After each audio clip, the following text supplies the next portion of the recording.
443 career hitter for SPM, 89 to 92. Lifted SPM to a playoff berth by recording a 2-hit shutout and 15 strikeouts against Stardy in 1990. Led SPM to district tournament berths in 1992. Competed in the Massachusetts versus Connecticut All-Star game in 92. Worcester Telegram and Gazette Super Team selection in 92. Central Mass Conference All-Star selection 91 and 92. Bill Peters Scholarship recipient from Worcester Area Umpires in 1992.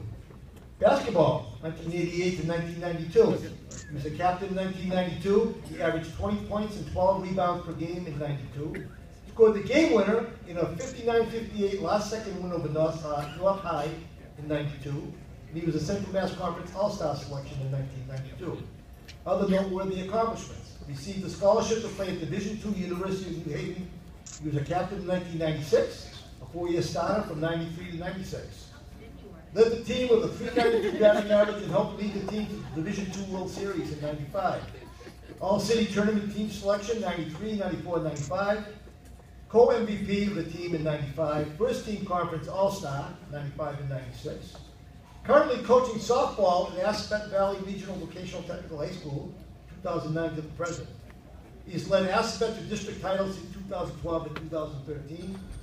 He led Aspet to the State Vocational School Championship in 2013, and he led Aspet to the Division III state title in 2013. According to varsity baseball coach Jim Shagru, the baseball program's fortunes turned for the better on the shoulders of one Michael O'Brien during his time as varsity baseball standout at St. Peter Marion. A tremendous leader, Mike was a cornerstone for rebuilding the program that was to count 18 consecutive winning seasons and district appearances among the program's accomplishments. Jimmy says he was a horse, well-conditioned, and led the way as a captain, pitcher, and third baseman. You could offer him the ball every day and he would never say no. Jim Shagru says we came to rely on him very heavily. He was our go-to guy. Please congratulate and welcome Michael O'Brien to the Guardian Hall of Fame.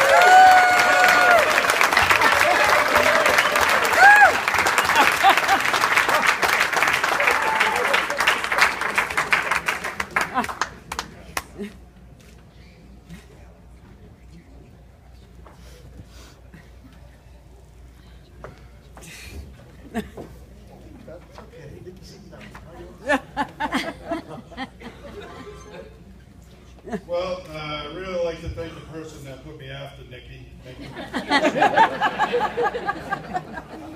Real good. Confidence is building.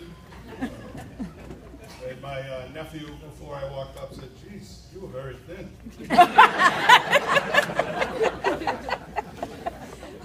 And I look at Nikki's stats, you know, Team G, I made Team G my last year, which was a huge accomplishment, super team and everything in baseball.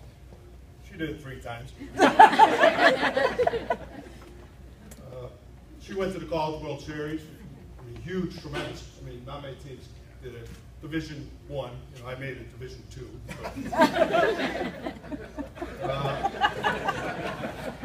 She had more home runs in 1 year than I did at my 4-year career.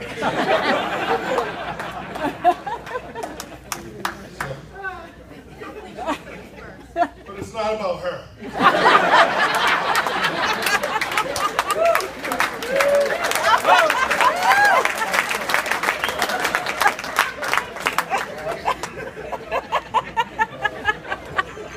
On a serious note, I'd like to thank the Hall of Fame Committee, Pete Jones, Rich Riley, Julie Cruz, the administration and staff, Mr. Sturgis, Dan Gerard for nominating me, and the other fellow inductees.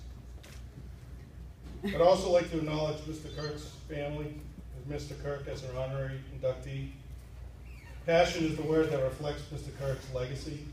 He was a dedicated teacher, mentor, coach, most of all, a great person.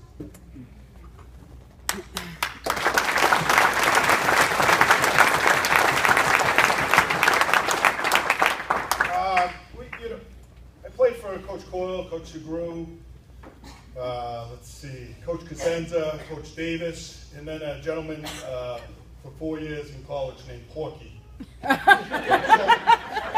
These guys were all crazy bastards. I mean, that's all I really can say about them. I love them to death.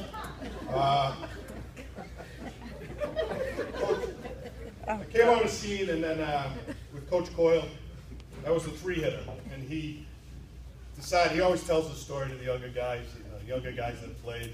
He found his 3-hitter. This is my junior year, when I played St. John's, and I was boxing someone out, big center, 6'8", I knocked him to the floor, and that's why I was a 3-hitter. Granted, we were probably down by 30. Thanks, Bob.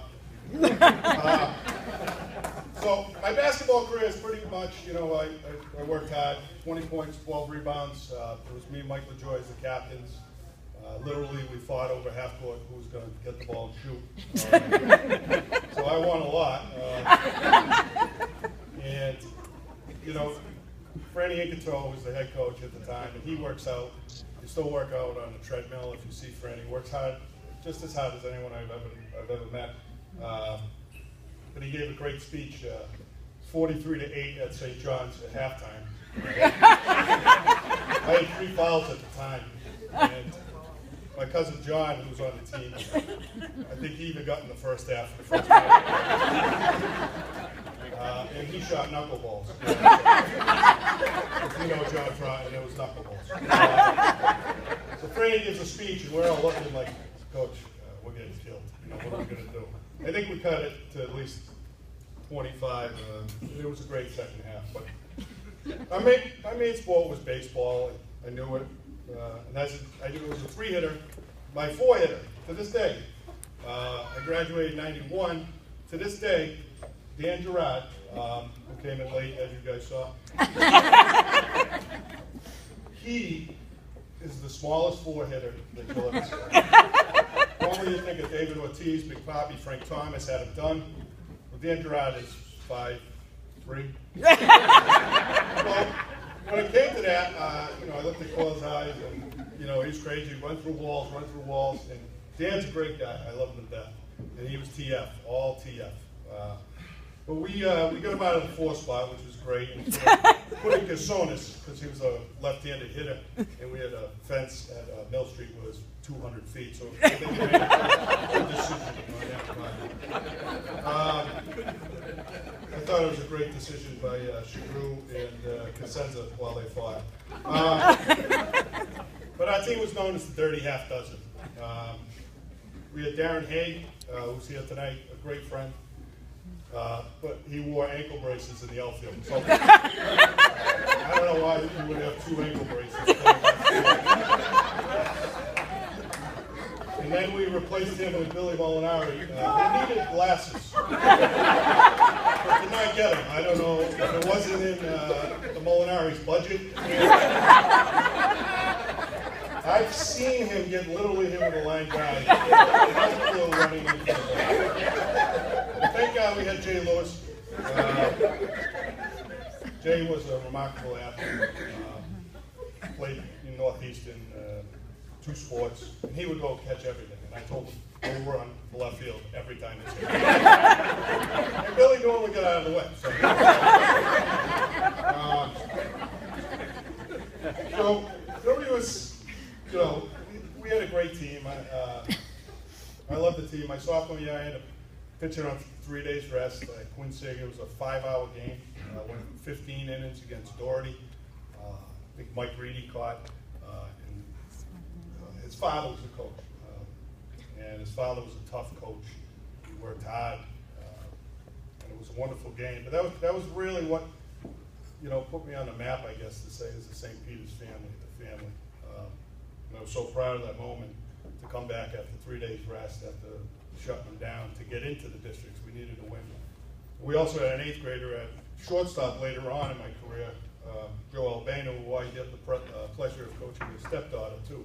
So this was the team that they talk about starting, and it was a wonderful thing that senior year. And all the inductees have talked about the family or something about St. Peter's, and to this day, I'm very proud to call all these gentlemen my friends. Whatever St. Peter's it's that install, you know, it instills inside you that makes you a better person. And I think that's what it's really about. And I'm very proud of that. In closing, I'd like to thank God, my family, my beautiful sisters, my friends, my brother-in-law, other friends that are in attendance. Russell Macchia hit one off the fence, they stuck in the fence, he went to Bronco. I want to say no, I don't know.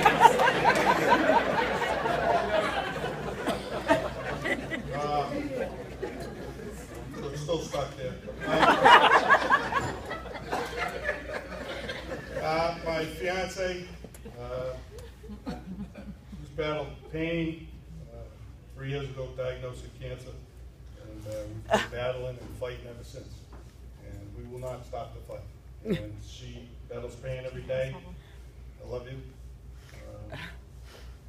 You're everything to me. And leave it at that. To my father, with the great talks, the strategies, he's now helping out, coaching with Aspet for the last year.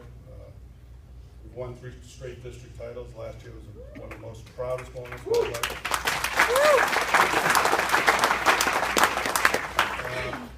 The only problem is I used to bring carrots and call our girls bunny rabbits because the faster they are on the bases, the more they can go to bases.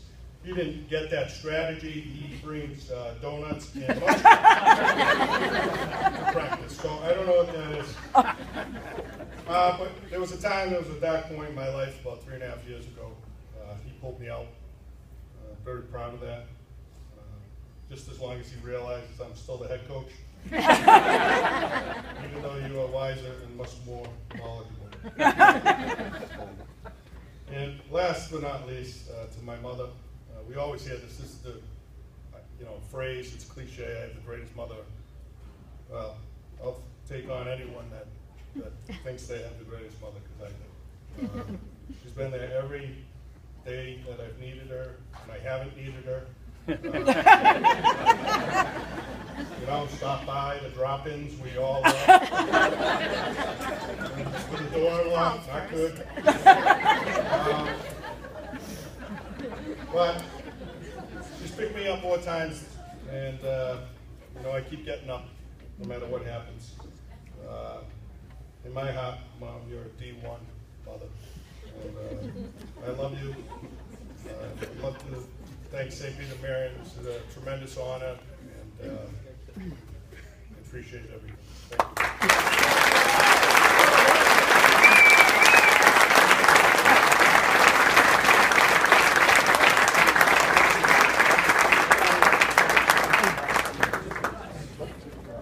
you. He can talk. Oh, yeah.